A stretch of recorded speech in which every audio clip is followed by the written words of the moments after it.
నమస్కారం D news కి స్వాగతం ముందుగా ఈనాటి ముఖ్యాంశాలు జిల్లా కలెక్టర్లు ఎస్పీలతో స్పందన వీడియో కాన్ఫరెన్స్ సమీక్షలో పాల్గొన్న ఏపీ సీఎం వైఎస్ జగన్ రాష్ట్రంలో రైతులను చేయి పట్టి నడిపించేది ఆర్బీకే వ్యవస్థ అని వెల్లడించిన వ్యవసాయ శాఖ మంత్రి కురసాల కన్నబాబు రాష్ట్రంలో వైసీపీ అధికారంలోకి వచ్చాక సీఎం జగన్ నాయకత్వంలో అభివృద్ధి పనులు ముమ్మరంగా సాగుతున్నాయన్న వైసీపీ తూర్పు incharge Devineni Avinash AP CM YS Jagan జిల్లా కలెక్టర్లు ఎస్పీలతో స్పందన వీడియో కాన్ఫరెన్స్ సమీక్ష చేశారు. జగనన్న కాలనీలు సంపూర్ణ గృహ హక్కు టిట్కోలపై చర్చించారు. స్పందన కార్యక్రమానికి వస్తున్న ఫిర్యాదుల పరిష్కారంపై దిశానిర్దేశం చేశారు. జగనన్న సంపూర్ణ హక్కు పథకం అమల్లో మంచి ప్రగతి సాధిస్తున్న కృష్ణా జిల్లా యంత్రాంగాన్ని రాష్ట్ర ముఖ్యమంత్రి వైఎస్ జగన్ అభినందించారు. మంగళవారం స్పందన ఇళ్ల నిర్మాణాలు తదితర ప్రభుత్వ ప్రాధాన్యత కార్యక్రమాలు సంక్షేమ పథకాల అమలు పురోగతిపై తాడేపల్లి క్యాంపు కార్యాలయం నుంచి సీఎం జగన్ జిల్లా కలెక్టర్లు ఎస్పీలతో వీడియో కాన్ఫరెన్స్ నిర్వహించారు.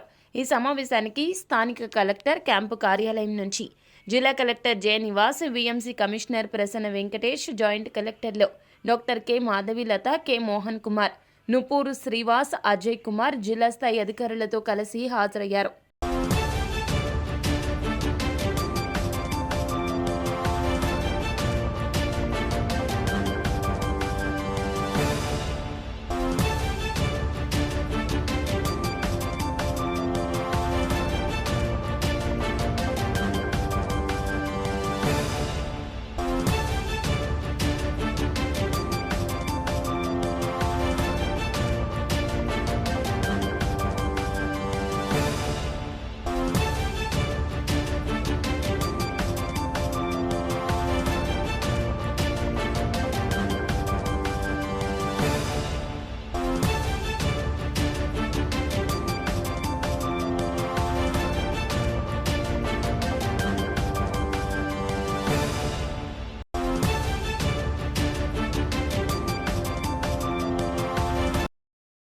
Moving on to the first topic, that is COVID-19.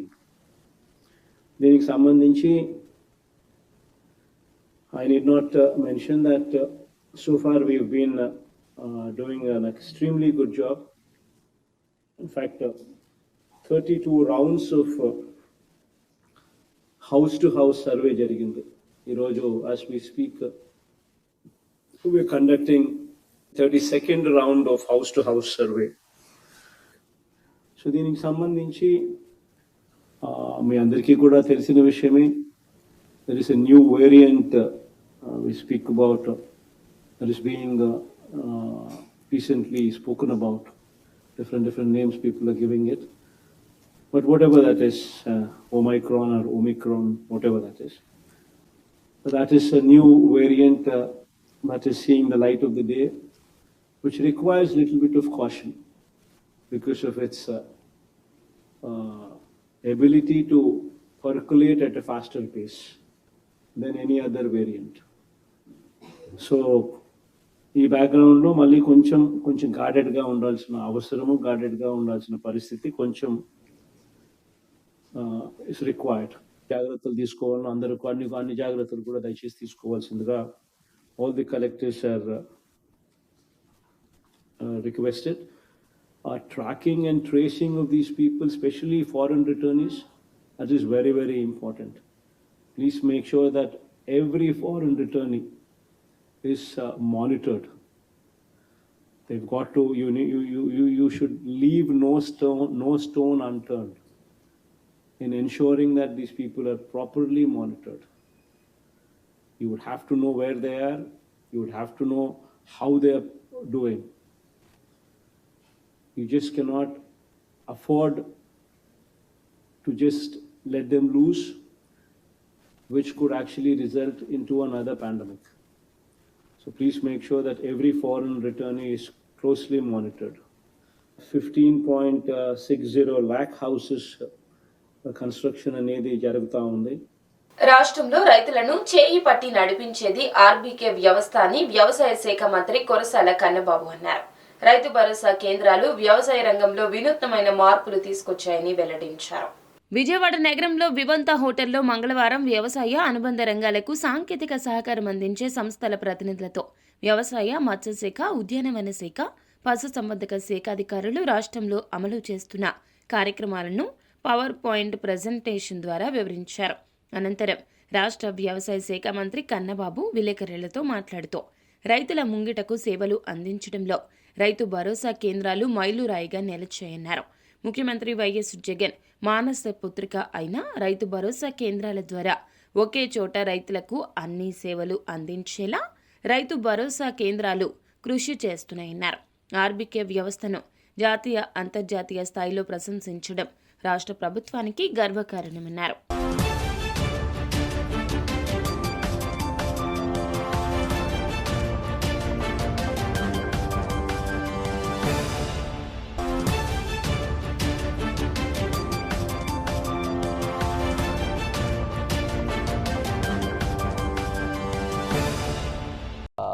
ఆర్బీకేకి సంబంధించి ఒక మైలురాయి లాంటిది.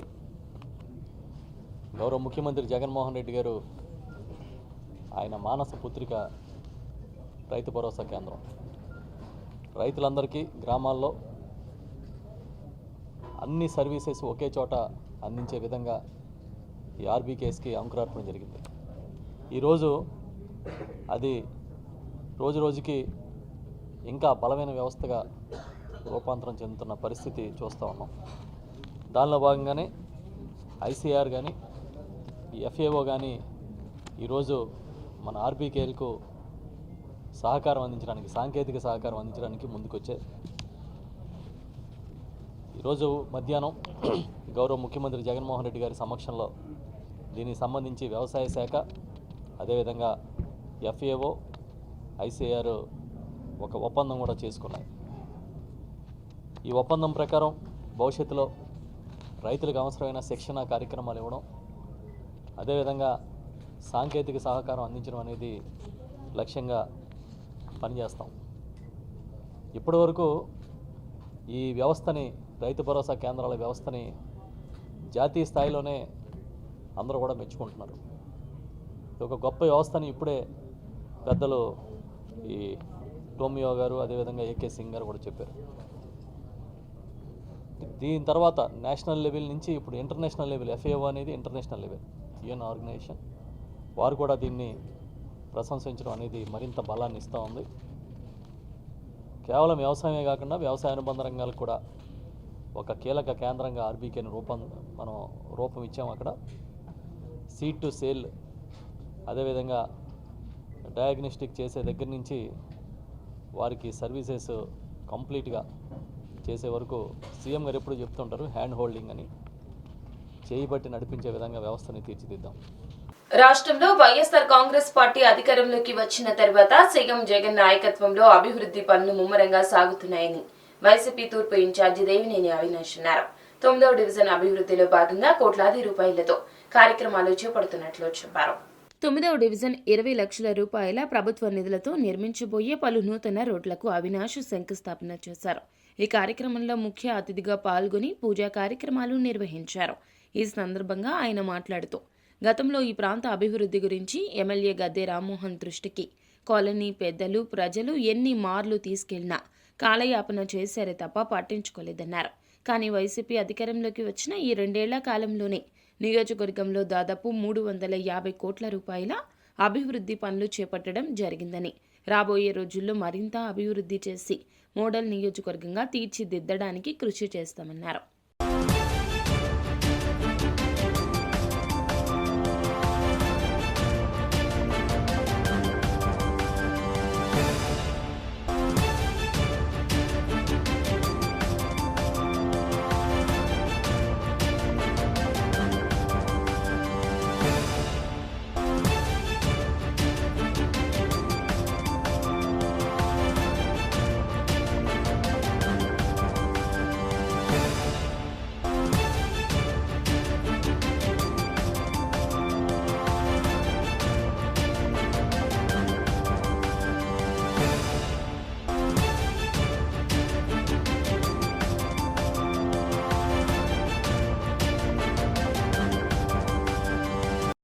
ఏదైతే 9వ డివిజన్లో పెద్దలు ఈశ్వరప్రసాద్ గారి ఒక నాయకత్వంలో వైఎస్ఆర్ కాంగ్రెస్ పార్టీ అధికారంలోకి వచ్చిన తర్వాత ఈరోజు ఈ డివిజన్లో మొన్న జరిగిన కార్పొరేషన్ ఎన్నికల్లో వైఎస్ఆర్ కాంగ్రెస్ పార్టీ ఓడిపోయిన జగన్మోహన్ రెడ్డి గారి ఒక నాయకత్వంలో జగన్మోహన్ రెడ్డి గారి ఒక పరిపాలన మీద ఏ ప్రజానీకానికి అయితే నమ్మకం ఉందో ఆ నమ్మకాన్ని నిలబెట్టే విధంగా ఈశ్వర్ ప్రసాద్ గారి ఒక నాయకత్వంలో గతంలో ఇదే పట్మట్లంక మెయిన్ రోడ్ తెలుగుదేశం పార్టీ అధికారంలో ఉన్నప్పుడు స్థానిక పెద్దలు కానివ్వండి లేకపోతే స్థానిక నాయకత్వం కానివ్వండి అనేక సార్లు తెలుగుదేశం పార్టీ శాసనసభ్యుల్ని ఎంపీలని లేకపోతే ఇక్కడ పనిచేసిన కార్పొరేటర్లు అనేక సార్లు వాళ్ళు అడిగినా వాళ్ళు ఎన్నో వినతులు ఇచ్చినా ఎవరు గారు పట్టించుకోలేదు.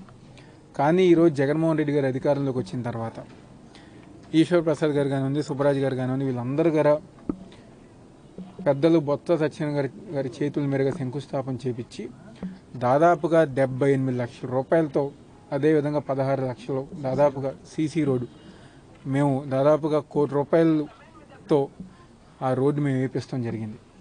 అదేవిధంగా కెనరా బ్యాంక్ రోడ్డు కానివ్వండి, లేకపోతే ఈరోజు దాదాపు 20 లక్షల రూపాయలతో శంకుస్థాపన చేస్తాం కానివ్వండి. ఈ పనులన్నీ కేవలం శంకుస్థాపన చేస్తమే కాకుండా పనులు పూర్తి చేసే విధంగా ఈరోజు మా నాయకత్వం, మా నాయకులు, మా కార్యకర్తలందరూ గారు కార్యక్రమాలు చేసుకుంటూ ముందుకెళ్తున్నాం. ఒక పక్క సంక్షేమం, ఇంకో పక్క అభివృద్ధి కార్యక్రమాలతో పార్టీలకు అతీతంగా, కులాలకు అతీతంగా, మతాలకు అతీతంగా మాకు ఓట్లు వేసినా ఓటు వేయకపోయినా ఈరోజు జగన్మోహన్ రెడ్డి గారి నాయకత్వంలో ఆయన మాకు ఒకటే చెప్పారు, నాకు ఓటు వేసినా ఓటు వేయకపోయినా ప్రతి ఒక్కరికి సంక్షేమం అందాలి, ప్రతి ఒక్కరికి అభివృద్ధి కార్యక్రమాలు చేయాలని చెప్పిన లక్ష్యంతో పనిచేయాలని చెప్పని జగన్మోహన్ రెడ్డి గారు చెప్పారు. దానికి అనుగుణంగా ఈరోజు మేము పనిచేసుకుంటూ ముందుకెళ్తున్నాం. తప్పకుండా 9వ డివిజన్లో ఈశ్వర్ ప్రసాద్ గారి ఒక నాయకత్వంలో 9వ డివిజన్లో ప్రతి ఒక్కరి గారు అభివృద్ధి కార్యక్రమాలు చేస్తాం, సంక్షేమ కార్యక్రమాలు చేస్తాం. ఈసీ రోడ్ల శంకుస్థాపన ముఖ్య అతిథిగా మా తూర్పు నియోజకవర్గ ఇన్ఛార్జ్ శ్రీ దేవినేని అవినాష్ గారు మరియు స్థానిక 9వ డివిజన్ ఇన్ఛార్జ్ పెద్దలు వల్లూరు ఈశ్వర్ ప్రసాద్ గారు కానీ, స్థానిక పెద్దలు కానీ, కమ్మ వెల్ఫేర్ డైరెక్షన్ హరీష్ రావు గారు కానీ, మాజీ కార్పొరేటర్ సుబ్బరాజ్ గారు, ఇంకా చాలామంది పెద్దలు, సీనియర్ నాయకులు అందరూ కూడా పాల్గొనడం జరిగింది. ఈరోజు 9వ డివిజన్ చూసుకుంటే అభివృద్ధిలో ఏ రకంగా ఉందంటే, ఏదైతే ఎలక్షన్స్ ముందు మేము వచ్చి మీ దగ్గరికి ఓటు అడిగిన కానించి ఇక్కడున్న స్థానిక ఈశ్వర్ ప్రసాద్ గారు నిత్యం ప్రజల్లో తిరుగుతూ ఎక్కడ ఇబ్బంది కలుగుతుందా అనేది ఎలక్షన్స్కి వెళ్ళకముందే మేము రోడ్లు వేసి ప్రజలకు తీసుకెళ్తాం జరిగింది. ఆ నిమిషం ఎలక్షన్స్తో సంబంధం లేకుండా గెలుపోవటమే తెలియకుండా ఈరోజు అదే విధంగా పనిచేస్తూ ఈరోజు మళ్ళీ పలు రకాల శంకుస్థాపన చేయటమే కాదు, గెలుపోవటమే కాదు, ప్రజలకి మేమైతే సేవాభావంతో మేము ఏదైతే ముందుకొచ్చామో అదేవిధంగా మా ఇన్ఛార్జ్ గారు నిత్యం ప్రజలకి ఎటువంటి ఇబ్బంది కలుగుతుంది తూర్పు నియోజకవర్గంలో అని ఆయన అడిగి తెలుసుకుంటాం. ఏదైనా ఇబ్బంది ఉంటే వెంటనే సంబంధిత అధికారులతో మాట్లాడి దగ్గరుండి చేపిస్తున్నారు. ఈరోజు మేము గెలిచిన 10 నెలల్లో తూర్పు నియోజకవర్గంలో ఎన్ని అభివృద్ధి కార్యక్రమాలు జరిగినాయో అందరికీ ప్రజలకు తెలుస్తుంది. అదేవిధంగా ఇప్పుడు అవినాష్ గారు చెప్పినట్టు ఏదైతే ఒక అధికారులు చిన్న తప్పుదవ వల్ల 1100 పెన్షన్లు ఆగిపోవటం అంటే మామూలు మాట కాదు. అది ఎక్కడ తప్పు జరిగింది అని తెలుసుకుని వెంటనే అధికారులతో మాట్లాడి ఎవరితో మాట్లాడితే పని అవుతుందని అవినాష్ గారు దగ్గరుండి పలానా సిఇఓ గారు ఇంతియాజ్ గారి దగ్గరికి వెళ్ళటం జరిగింది. ఆయన కూడా సానుకూలంగా స్పందిస్తమే కాదు, ఆ పని చేసి కేవలం వారం రోజుల్లో దాన్ని రెక్టిఫై చేసి అవినాష్ గారికి చెప్పడం జరిగింది. ఈ కార్యక్రమానికి విచ్చేసిన మా ఇన్ఛార్జ్ అవినాష్ గారు, డిప్యూటీ మేయర్ బెల్లం దుర్గా గారండి, ఫ్లోర్ లీడరు సత్యం గారికి, రామిరెడ్డి గారికి, అట్లాగే వచ్చిన మా కార్యకర్తలందరికీ మాజీ కార్పొరేటర్ సుబ్బరాజు గారికి అందరికీ ధన్యవాదాలు. అవినాష్ గారి నాయకత్వంలో 9వ డివిజన్లోనండి మేము వచ్చిన కాడి నుంచి కూడా ఇక్కడ స్థానిక పరిస్థితులు మన అందరికీ తెలుసు. మోకాళ్ళ లోతులు గోతులు పడిపోయి మనుషులు నడుస్తాను కూడా లేని పరిస్థితి. ఇక్కడ బళ్ళు వెళ్తుంటే బళ్ళు అసలు సింగిల్ బళ్ళు అనేది లోతులు పడి ఎంతమంది పడిపోయి దెబ్బలు తిన్నారో కూడా మన అందరూ తెలిసిన విషయమే. ఆ రోజు నుంచి కూడా గట్టిగా మేము ఇట్లా కావాల్సిందే వేయాల్సిందేనంటే ఫస్ట్ ఫేజ్గా సిమెంట్ రోడ్ వేసామండి. ఇక్కడ నుంచి గుడి దాకా మీకు తెలుసు అందరికి కూడా ఇక్కడ లోకల్గా. ఆ తర్వాత సెకండ్ ఫేజ్గా హైవే వరకు కూడా మొన్న రోడ్డు వేయించాం.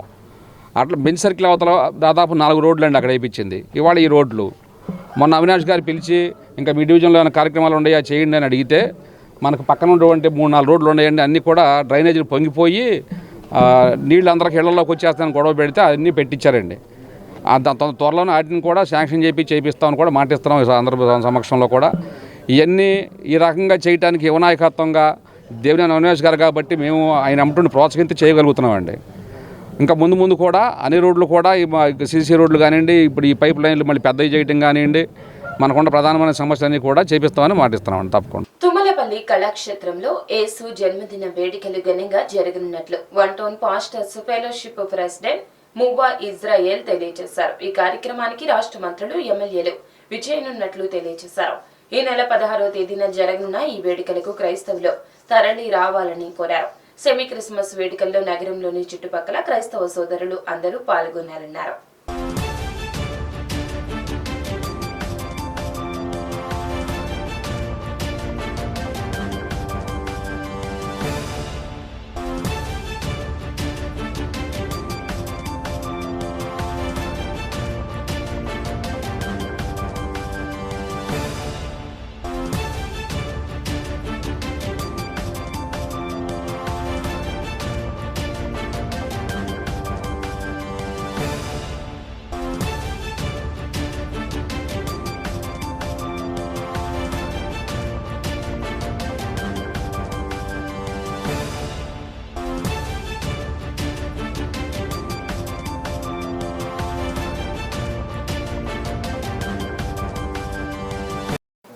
రేపు 16వ తేదీ తుమ్మలపల్లి కళాక్షేత్రంలో మా ఆల్ ఇండియా క్రిస్టియన్ ఫెడరేషన్ తరఫున నేషనల్ వైస్ ప్రెసిడెంట్గా ఎన్నికైనటువంటి బిషప్ రెబా ఇమానియల్ గారు వారు తుమ్మలపల్లి కళాక్షేత్రంలో సెమీ క్రిస్మస్ జరపబోతున్నారు. దానికి విజయవాడ సిటీ, విజయవాడ చుట్టుపక్కల ఉన్న పుర ప్రజలకు ముందుగా ప్రభు నామములో క్రిస్మస్ శుభాకాంక్షలు, శుభములు తెలియజేస్తున్నాం. ఆల్ ఇండియా క్రిస్టియన్ ఫెడరేషన్ తరఫున Vijayawada city pastors fellowship, Vijayawada city coordinator, అలాగే వీరందరూ కూడా India rural evangelical fellowship Emmanuel గారు ఈ సెమీ క్రిస్మస్ తుమ్మలపల్లి కళాక్షేత్రంలో 16వ తేదీ జరుపుతున్నారు.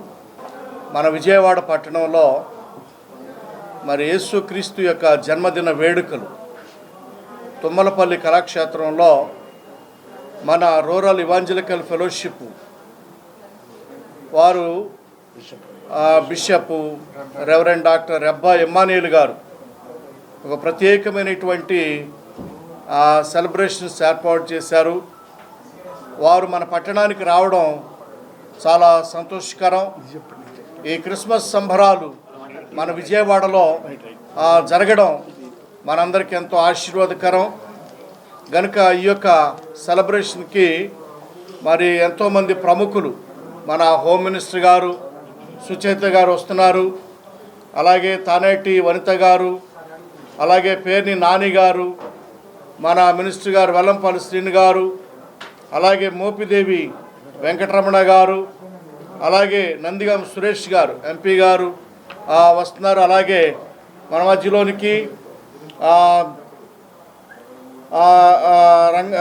రంగరాజన్ గారు వస్తున్నారు, అలాగే ప్రసాద్ గారు, అలాగే పుణ్యశీల గారు, మరి మల్లాది విష్ణు గారు, అలాగే పార్థసారథి గారు, అలాగే రమేష్ గారు, అలాగే మేరుగు నాగార్జున గారు, మరి అలాగే మన మేయర్ గారు భాగ్యలక్ష్మి గారు, అలాగే గుంటూరు చైర్పర్సన్ క్రిస్టియన్ గారు వస్తున్నారు.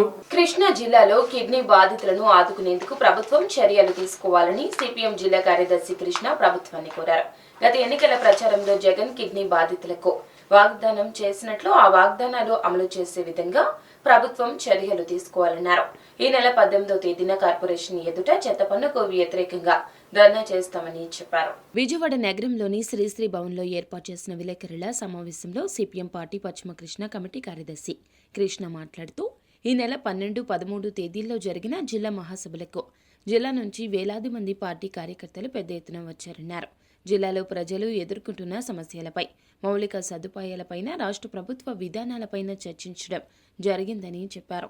తూర్పు కృష్ణాలో ప్రధానంగా పండించే మిర్చి రైతులు తీవ్రంగా నష్టపోయినట్లు మిర్చి రైతులకు ప్రభుత్వం నష్టపరిహారం చెల్లించాలని డిమాండ్ చేశారు.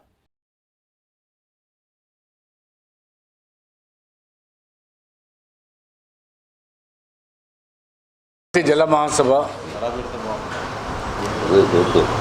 ఈ నెల డిసెంబర్ 12, 13 తేదీల్లో విజయవాడలో జరిగింది. ఈ సందర్భంలో ప్రారంభ బహిరంగ సభకి వేలాది మంది కార్యకర్తలు, ప్రజలు హాజరయ్యారు.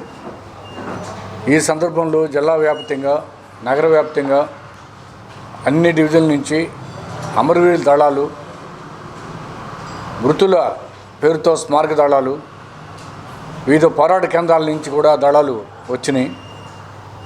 ఆ రీత్యా దాంతోపాటు సాంస్కృతిక రూపాలు ప్రదర్శించారు. ఆ రీత్యా ఉత్తేజకరంగా బహిరంగ సభ ప్రారంభమైంది. వారందరికీ పార్టీ జిల్లా కమిటీ తరఫున అభినందనలు తెలియజేస్తూ ఉన్నాం. ఇదే సందర్భంలో 12, 13 రాష్ట్ర మహాసభలు జరిగినాయి. ఈ మహాసభలకు ప్రారంభ సభకి కమ్రేడ్ మధు గారు సిపిఎం రాష్ట్ర కార్యదర్శి హాజరయ్యారు. అలాగే మహాసభ 2 రోజుల మహాసభలకి కమ్రేడ్ వెంకటేశ్వర గారు, కమ్రేడ్ సిహెచ్ బాబురావు గారు, కమ్రేడ్ ఉమామహేశ్వర హాజరయ్యారు.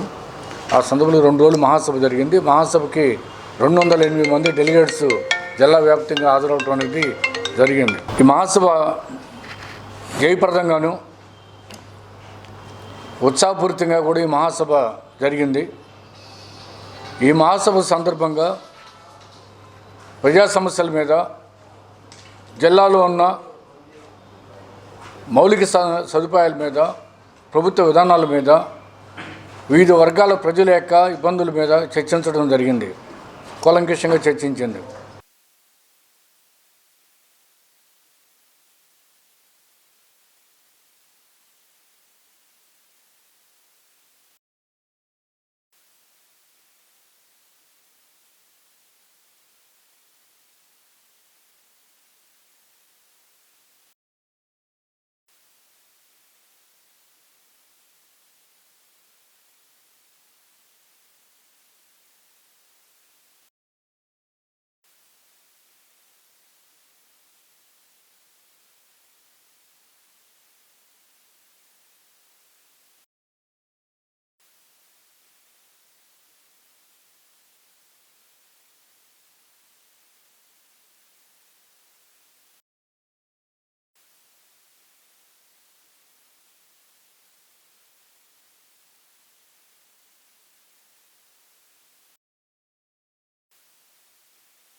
చోరీకి గురైన వాహన యజమానికి ట్రాఫిక్ చలాన రావడంతో అప్రమత్తమైన పోలీసులు చాకచక్యంగా వాహనాల దొంగని పట్టుకున్నారు. పోలీసులు చేపట్టిన తనిఖీలో 12 ద్విచక్ర వాహనాలను అతని వద్ద నుండి స్వాధీనం చేసుకున్నట్లు Satyanarayanapuram police station CI Balamurali Krishna తెలియజేశారు. నగరంలో చోరీకి గురవుతున్న వాహనాలపై నగర పోలీస్ కమిషనర్ ఆదేశాల మేరకు ప్రత్యేక దృష్టి సారించి తనిఖీలు చేపట్టామని, తనిఖీల్లో అనుమానాస్పదంగా ఉన్న వ్యక్తులను అదుపులోకి తీసుకుని విచారించగా 3 పాత నేరస్తులు 12 ద్విచక్ర వాహనాలను చోరీ చేసినట్లు ప్రాథమికంగా ఒప్పుకున్నారన్నారు. 3 నేరస్తులు వ్యసనాలకు బారిన పడి నేరాలు చేయడం పరిపాటగా మారిందని, మరింతగా దర్యాప్తు చేసి కేసు నమోదు చేసి కోర్టులో హాజరుపరుస్తామన్నారు.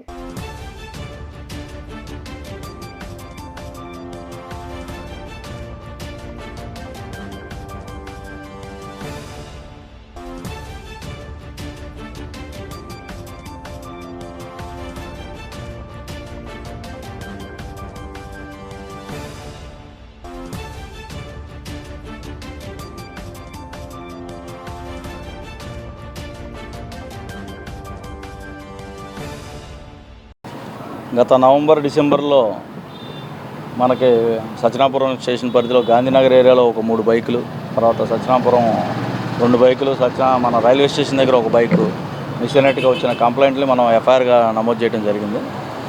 దీనిలో భాగంగానే మనం వెరిఫై చేసే తరువుగా రీసెంట్గా ఒక ఓనర్ ఎవరైతే ఉన్నారో ఓనర్కి ఒక అలర్ట్ అనేది రావడం జరిగింది. ఈ బండి మీద చలాన్ పడినట్టుగా, తాడేపల్లిగూడెం ఏరియాలో చలాన్ పడినట్టుగా అలర్ట్ వచ్చింది. దాని మీద ఇమీడియట్గా మనం టీంని పంపించి కన్సర్న్ తాడేపల్లిగూడెం ఏరియా సరౌండింగ్స్ అన్నీ కూడా వెరిఫై చేస్తామంటే అక్కడ మన పోలీసు వెరిఫై చేస్తున్నారని చెప్పి మన SI Sharif and team, crime team, అందరూ కూడా రెగ్యులర్గా డే బై డే వెళ్తాం, అక్కడ కొన్ని రోజులు ఉండటం జరిగింది దాని ఇన్ఫర్మేషన్ నిమిత్తం. ఆ ఇన్ఫర్మేషన్ తెలుసుకొని ఈ ముద్దాయిలు పారిపోతున్నారు. యాజ్ యూజువల్గా మన సిపి గారు ఉత్తర్వుల మేరకు ఈ బైక్స్ అఫెన్సెస్ ఎక్కువ జరుగుతున్న ఉత్తర్వుల మేరకు మన కూర్మా బ్రిడ్జ్ దగ్గర మన వెహికల్ చెకింగ్ ఆర్గనైజ్ చేస్తున్నారు. కుమారి ఎస్ఐ గారు, తర్వాత మన మహేష్, వీళ్ళందరూ కూడా సిబ్బందితోటి ఆర్గనైజ్ చేస్తుంటే దీంట్లో ఇద్దరు అనుమానాస్పదంగా పారిపోవడానికి ప్రయత్నించారు. వాళ్ళని పట్టుకొని వెరిఫై చేస్తే ఒకటి పేరు అక్బర్, ఇతనికి పాత క్రైమ్ హిస్టరీ ఉంది. తాడేపల్లిగూడెం ఏరియా ఇతను ప్రజెంట్ ఏలూరులో ఒక ప్రైవేట్ స్కూల్లో టీచర్గా పనిచేస్తున్నాడు, అంటే పీఈటీగా పనిచేస్తున్నాడు. ఇతని ఫ్రెండ్, క్లాస్మేట్, చిన్నప్పటి నుంచి కూడా కలిసి చదువుకున్నవాడు. ఇద్దరు కలిసి ఒక బాగా ఈ అక్బర్కి ఈ గంజా కేసు కూడా ఉంది, అట్లా నైట్ హెచ్బి కేసులు ఉన్నాయి. ఆ గంజా కేసులో ఉన్నప్పటి నుంచి కూడా వాటికి అలవాటు పడిపోయి నేరాలకు అలవాటు పడ్డారు. ఇద్దరు కూడా బాగా సంపాదించాలనే ఉద్దేశంతో అక్బర్ ఒకడు ఆదిత్య అని చెప్పి అతని ఫ్రెండ్ తాడేపల్లిగూడెన, వీళ్ళిద్దరు కలిసి తీసుకురావడం, ఈ బళ్ళని తీసుకెళ్ళటం, దీన్ని మళ్ళీ అక్కడ ఫైనాన్స్గా ప్రైవేట్గా ఎవరి దగ్గరైనా తాకట్లు పెట్టడం, ఇట్లాంటివి చేస్తూ ఉన్నారు. గన్నవరంలో food and agriculture organization head Tomio Shichiri బృందం పర్యటించింది. రాష్ట్ర సమీకృత రైతు సమాచార కేంద్రాన్ని ఆర్బీకే స్టూడియోని బృందం పరిశీలించింది. రైతు భరోసా కేంద్రాల్లో రైతులకు అందుతున్న సేవలను బృందం సభ్యులు తెలుసుకున్నారు. రాష్ట్రంలో రైతులకు అందుతున్న సేవలను రైతులు వివరించారు.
వార్తలు ముగించే ముందు ముఖ్యాంశాలు మరోసారి. జిల్లా కలెక్టర్లు, ఎస్పీలతో స్పందన వీడియో కాన్ఫరెన్స్ సమీక్షలో పాల్గొన్న ఏపీ సీఎం వైఎస్ జగన్. రాష్ట్రంలో రైతులను చేయి పట్టి నడిపించేది ఆర్బీకే వ్యవస్థ అని వెల్లడించిన వ్యవసాయ శాఖ మంత్రి కురసాల కన్నబాబు. రాష్ట్రంలో వైసీపీ అధికారంలోకి వచ్చాక సీఎం జగన్ నాయకత్వంలో అభివృద్ధి పనులు ముమ్మరంగా సాగుతున్నాయన్న వైసీపీ తూర్పు ఇన్ఛార్జ్ దేవినేని అవినాష్. న్యూస్ సమాప్తం. నమస్కారం.